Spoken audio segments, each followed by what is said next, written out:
Okay, this is going to be a short demo of an early alpha build of the Predictor.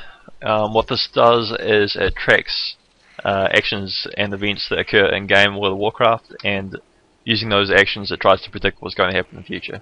So I'll just start up a little bit of a fight here and you can sort of see it in action. We'll say ahead of time that I'm running a couple of WoW clients as well as some recording software, which is why it's so laggy, so apologies for that. So what you can see happening here is that as I'm using abilities, it's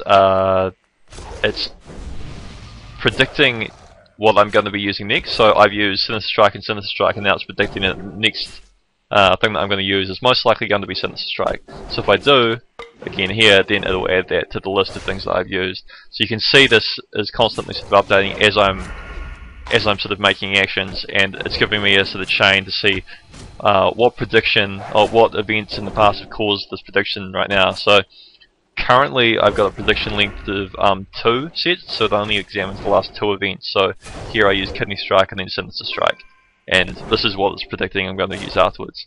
So the way it does this is using Markov chains. Basically analyzes all of my past actions and says, you know, last time I used Sinister Strike followed by Sinister Strike, what was the next ability that I used? And you can see them here as what I actually used in the past, and they're all ranked in order of how likely they are. So in the past I've used Sinister Strike in the situation 67% of the time, and so on downwards. And anything that falls below sort of like below the top 5 is sort of discounted, because I don't really want to overload the player with too much information. So I can change some of the way this looks, but I'll leave that for another video right now.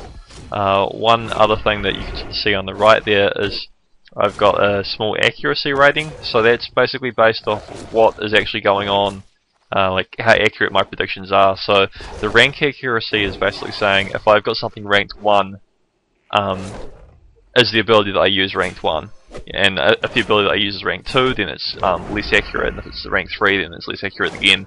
So if I've got an accuracy rating of 1, then basically what it means is that everything that I've used up until this point has been the very top ranking. So if I keep using whatever happens to be out there, this should stay at 1. If I look at the likelihood accuracy, this is actually based off the predicted percentage likelihood. So there are 67% likelihood I'm going to be using Sinister Strike. So if I continue to use this, it's going to say it's 67%. If I use something with a lower likelihood, like say Eviscerate right now, which I will, then it'll drop down. So that drops down to 41 immediately. And if I keep using things at lower likelihoods, it goes worse and worse.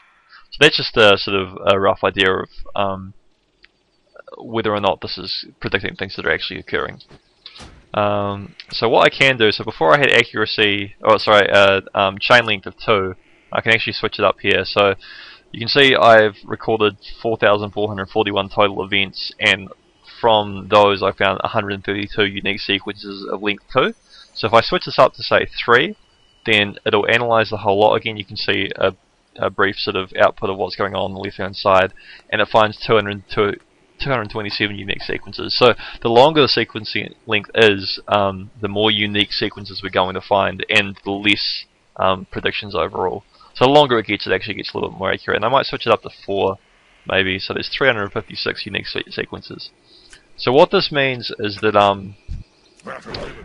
when I use these abilities, it's not going to show any change just yet until I get to a length of 4 or so. So you can see these changes starting to build up now. So I've got 1, 2, 3, 4 things. So after I've used this, then this, then these are the things that came out of here. So it's a little bit more accurate in a sense, because it's not going to pick up so much sort of randomness. So if I use this one ability, this one off ability, then it's going to completely disappear. So you can see when there are no predictions, like I've never seen this sequence before where I use Sinister Strike 3 times and then Gouge. It has nothing to spit out there, so it gives me nothing at all. And so I sort of restarted. Yeah, so that's a rough idea. Like I said, there are some sort of visualization options, but I'll leave that for another video right now, and hopefully that gives a decent idea of the Predictor.